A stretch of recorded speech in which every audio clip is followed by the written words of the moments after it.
Captain Obvious. Now repeat after me. Captain Obvious. Captain Obvious. Welcome to English Dictionary Infinity, where we help you perfect your pronunciation and expand your vocabulary one word at a time. Meaning. Captain Obvious is a playful or sarcastic term used to describe someone who points out something that is already very clear or obvious. It's often said humorously when someone states the obvious, sometimes unintentionally. The term can be used to lightly poke fun at someone who is stating the obvious in a conversation. Think of it like this. When someone tells you something you already know, like it's raining outside, while you're holding an umbrella, you might call them Captain Obvious.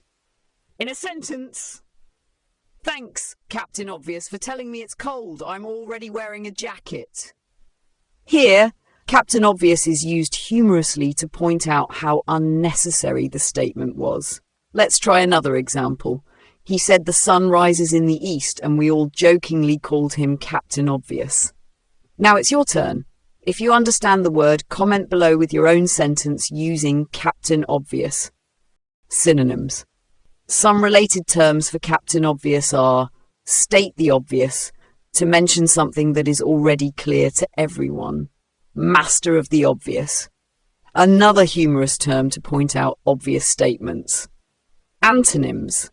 The opposite of Captain Obvious would be insightful, someone who offers deep or useful information. Perceptive, someone who notices things that aren't immediately obvious. Part of speech. Captain Obvious is a noun referring to a person who states something that's already clear or known. If you found this helpful, make sure to like, share, and subscribe to keep building your vocabulary with us at English Dictionary Infinity. Don't forget to hit the notification bell for more words and pronunciation tips. See you next time.